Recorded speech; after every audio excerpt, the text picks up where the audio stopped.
Star Playhouse presents Dick Powell,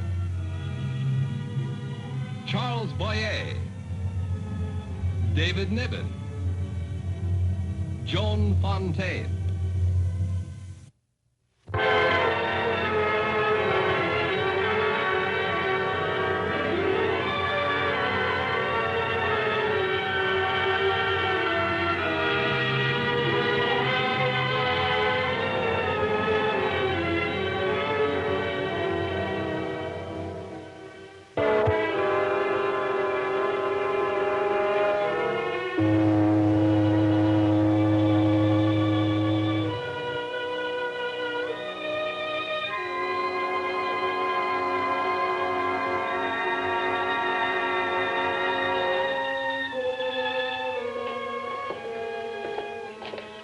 Controller is on the veranda. Controller Court? Yes. My name is Whitcliffe. I saw you coming up from the steamer. What can I do for you? I thought the governor... You are the controller, are you not? Official representative of civilization on this benighted island. Didn't the Governor General write to you about me? You're too fast for this climate. Faster than my native assistant. You arrived before my mail.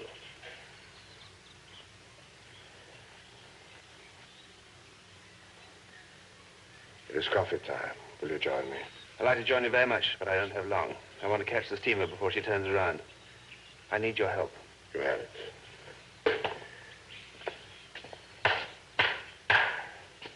As long as it doesn't mean my keeping pace with you. Please sit down. This is a matter of some urgency, Controller. I'm here to find a murderer. You have to go farther up the river. There are no killings here anymore. They're Dayaks. Do not go headhunting any longer. No, I'm not looking for a native headhunter. The man I want is an American. His name is Jerome Steeks. He's on this island. Steeks? Never heard the name. I hardly thought he would still be using his own name. He's also known as James Stanley, among other things. No one by that name either. Well, let's approach it from this angle, then. Has any American arrived lately on this island? If he has, what does he call himself, and where can I find him? Well, it's not so simple. Sugar? No, thank you. There are 3 Americans here. All 3 arrived about 4 months ago. Where are they? They're on the Cotobaru estate, rubber estate, an hour from here. Obviously, you can't make the steamer. Let me fetch your luggage. You can stay with me. All right, thank you very much. Oh, not a bit. These 3 Americans all arriving together is rather odd, don't you think? No, not at all. The Cotobaru estate changed hands, and the new company, obviously, wants Americans to run it. Do you know these men yourself? I see them occasionally. What is the man like you're looking for? He's a man of cultivated taste. He's a connoisseur of wine, women, and music. He speaks French fluently. He's a gambler and extremely dangerous. As to his appearance, I just have a description to go on, that's all. He's tall, very fair-haired, mustache, rather heavy. You mean with jowls and a paunch like me? Well, let's say he's comfortably covered. Well, Mr. Whitcliffe, I would like to have you as my guest. But perhaps you better catch this steamer after all. All 3 Americans are tall, but they're dark-haired, clean-shaven, and not a pound of fat among them. Well, it's no great trick for a man to dye his hair and lose a little weight. And there are no other Americans on the island? No one has come to the island since the plantation changed hands. Governor General's letter. Excuse me.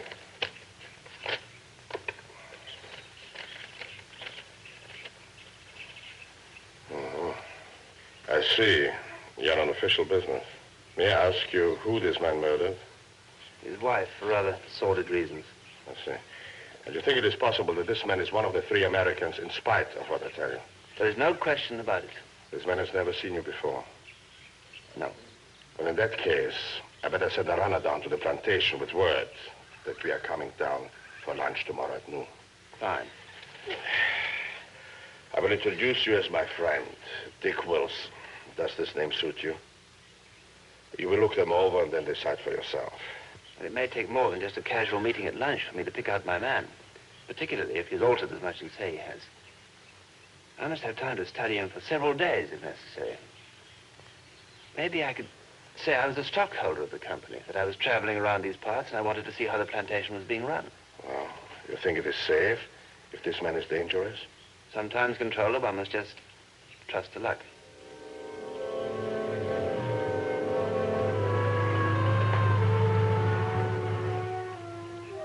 Here comes the Dutchman with his stockholder friend. Stockholder, huh? Well, this should be very interesting. Good morning, gentlemen. Hello, Controller. May I present Mr. Wilson, Mr. Morgan, Mr. Fisher? How do you do? How are you? I do? Where's Stevens? He'll be right here. He's over at the chemical shack. Want a drink? A little later, I think.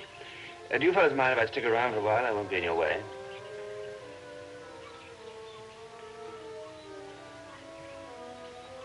Sure. I've always wanted to find out how you made a dozen golf balls or a set of pneumatic tires out of a tree. Nothing to it. Here comes Stevens now.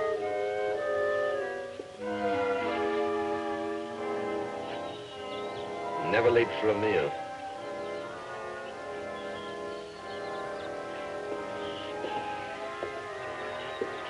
Mr. Stevens, Mr. Wilson, our stockholder. How do you do? How are you? That last batch didn't test out so good. Let's eat.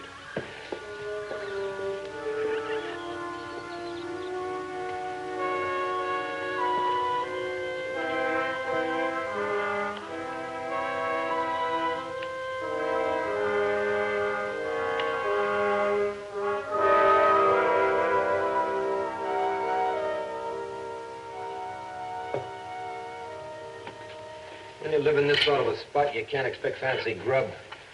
And I'm getting awful sick of rice stuffing. It's always been a mystery to me why men choose to live their lives in this part of the world. The climate's appalling, the food is uninspired, and the mosquitoes. Maybe they don't choose. Well, the East gets in your blood, unfortunately. That's your trouble, Fisher? What do you mean, my trouble? You said that maybe some people don't choose to live here. Do you have the East in your blood? No, I don't. I wasn't talking about myself. Who were you talking about? Nobody in particular. You know just as well as I do, there's plenty of people who live out here because Borneo is about as far from civilization as they can get. What do you fellows do for recreation here? Sleep mainly, and drink, with an occasional trip to Batavia. We play a little pinochle, me and Morgan. Stephen doesn't play cards. Never could get interested. Then you must be the reader of the party. Why do you say that? Oh, I noticed quite a collection of books. Fat lot of good they'll do Stevens. All in French. Any of us, for that matter. The legacy from the previous owner of the place. Let's have some music, huh?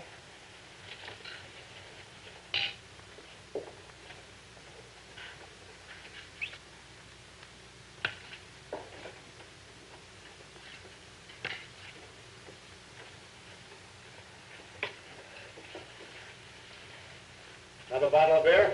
No, thanks. Too warm, huh?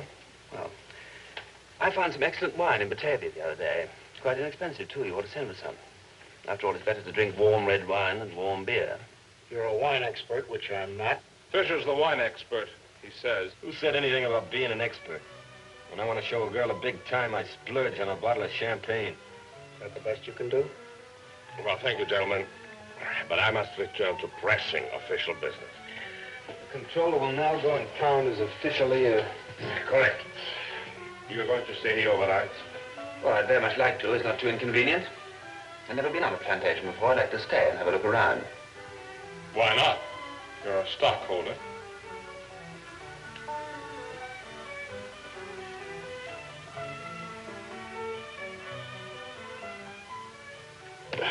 So you want to stay? More than ever. Still convinced? Baffled, but still convinced. Well, you're taking a grave risk. These men were not themselves today. A certain hostility. Yes, I felt they were on edge, and that makes me more certain than ever that one of them is Steeks. But which one? Well, frankly, at the moment, I haven't the faintest idea. When I can be sure that Stevens, for instance, is not a card player, that Morgan is not a wine drinker, and find out why Fisher lives here against his wishes, then I shall be near a solution. At the moment, the thing that really interests me is which of the three has a bottle of hair dye. Well, I must be going. Please be careful. I don't want the murdered friends of the Governor General in my district. Don't worry, I shall take all precautions to see that your records are unimpaired.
What's this one? Another coagulant, formic acid. Ooh, it stings. Not surprising. Used to be prepared by distilling red ants. This is acetic acid, and this is sodium silicofluoride, which about covers the 50-cent tour. Well, I hope I haven't been too much of a nuisance. I must say, I shall never feel quite the same about wearing a raincoat again. Red ants, indeed.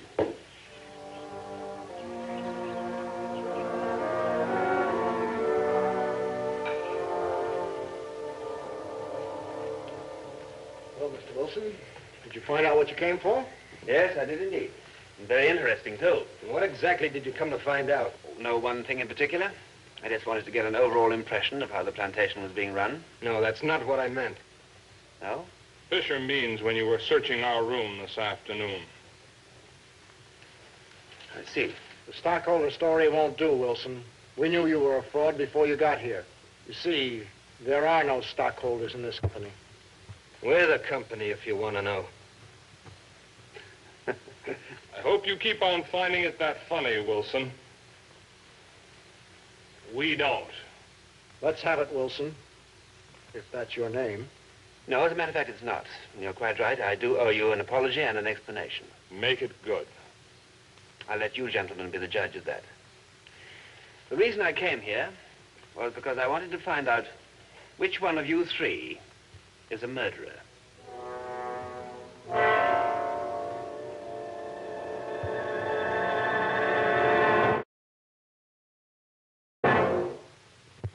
And which one of us is the murderer?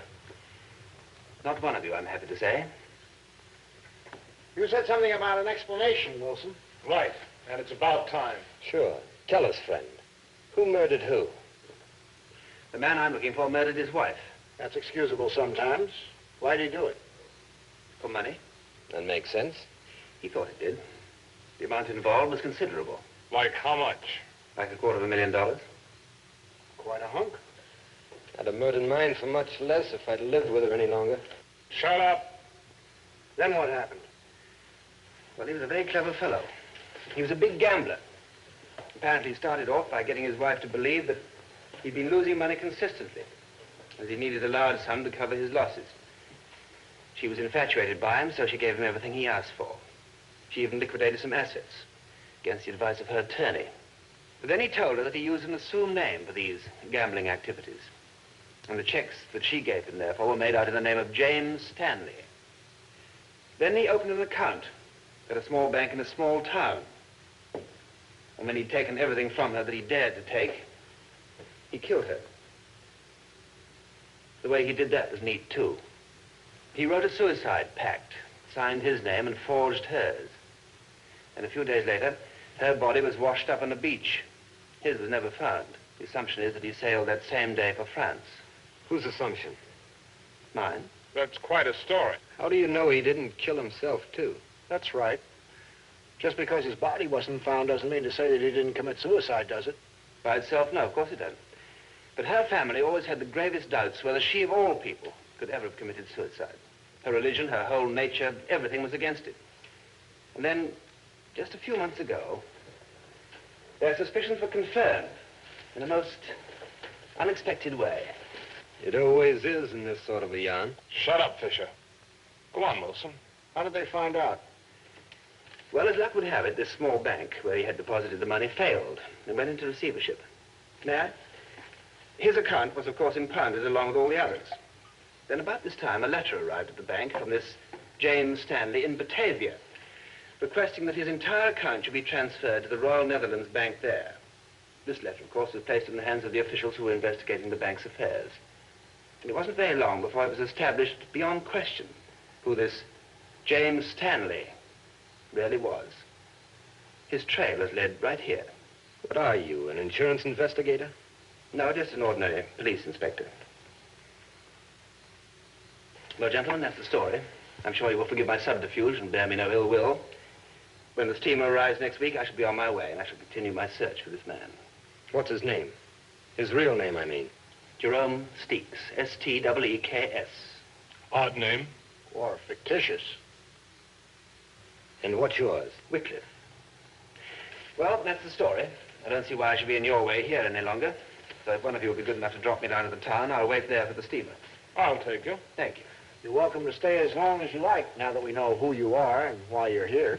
No, thank you, Morgan. I've rather lost my interest in rubber. And I know you'll understand when I say that Controller Kurtz's cook is rather more resourceful than the old man here. That wouldn't be difficult. Yes, rice taffel does get rather boring. That gives me an idea. I really would like to repay your hospitality. So why don't you try and get through early on the day the steamer comes in, and we'll have a really good dinner at the controller's place. The captain of the Van Laar has some excellent wine on board. I'll invite him to and tell him to bring a few bottles. How's that? Suits me. Me too. Sounds great. Fine. Maybe we could get hold of a pig for the occasion. Don't you have some wild boar around these parts? Why don't we get up a shoot? I guess you shoot, don't you? Sometimes, when I have to. Would somebody lend me a gun? Have one of mine. I've got a couple. Thank you. Well, gentlemen, good hunting to all of us.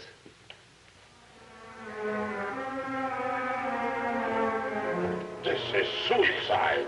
I hope not, Controller. I hope not. I hope not. For 12 years, I hoped for a promotion, and now you come into my district to commit suicide. I shall do everything I can to guard against this stigma to your career. But what I'm trying to do is to force our man into making a move against me. That's why I told them all the story in such detail. That's why I've arranged the boar hunt, to give him a chance to do so. But you gamble with your life and my promotion, that you duck in time to see who is shooting at you. Now, what I'm really afraid of is that he will be too smart to try anything. So? So, to guard against that eventuality, I've arranged the dinner party. I have a little something up my sleeve. I hope it is a revolver. No, it's a little more subtle than that.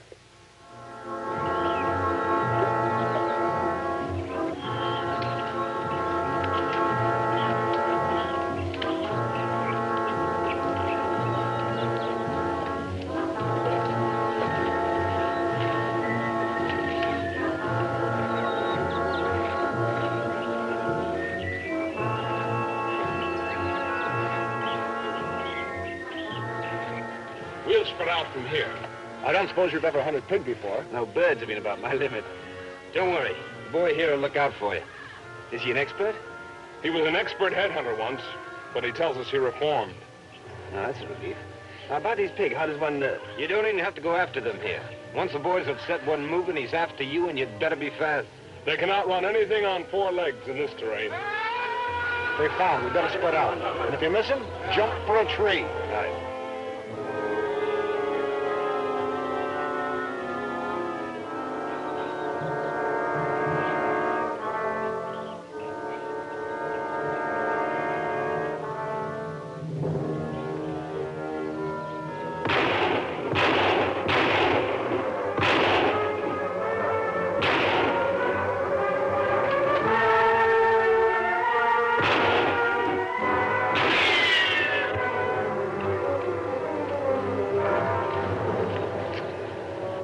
Whitcliffe? That was close. Our own houseboy. Who got him? I guess I did.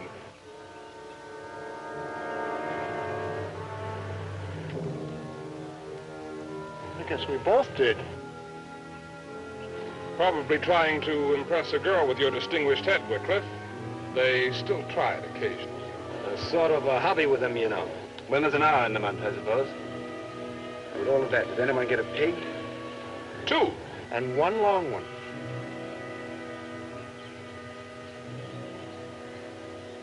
No, I didn't.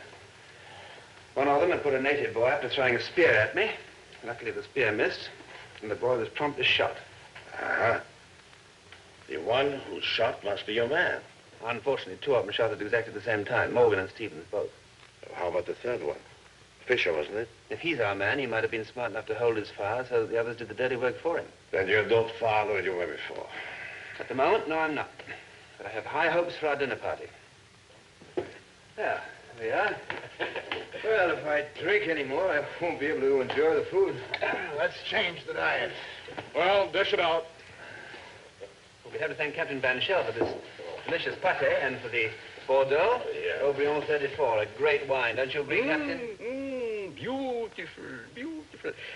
This gentleman knows about wine. Most people I meet on my ship know nothing but whiskey soda. Or gin paheads. What's wrong with whiskey? Oh, the only trouble is that once you've drunk it, there's nothing left to talk about. Magnificent. Magnificent. I tell the story of the Frenchman who invited an American to dinner. The Frenchman was something of a gourmet, so he opened one of his more precious vintages and filled a couple of glasses. Then he proposed a toast to the American. The American acknowledged the toast and started to drink. But the Frenchman stopped him and he said, "Oh, no, monsieur. No true lover of wine ever acknowledges a toast like that." The American asked what he'd done wrong. And the Frenchman said, "Well, first you lift your glass and you admire the beautiful color. Then you savor the bouquet of the wine." By this time, the American was getting impatient, and he said, "And now do you start to drink?" "Not yet," said the Frenchman. "First you talk about it." After all that, let's have the stuff. Yes, of course. But, first of all, allow me to ice it for you. Don't put ice in that.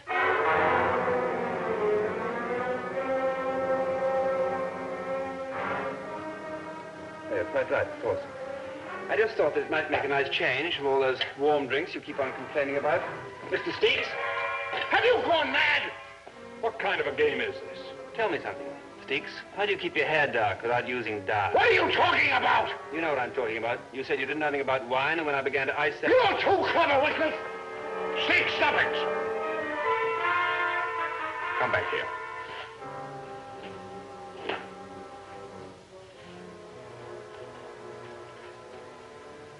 I should have killed you myself instead of putting the native boy up to it. You're right. I still want to know about your hair. You're a smart fellow. I thought you could have figured that out by yourself. My hair has always been dark brown.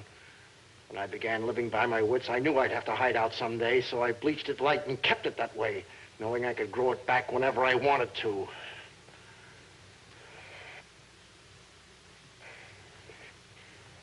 I've answered your question. Now answer one for me. Sure, what is it? When did you first find out? Just now, really.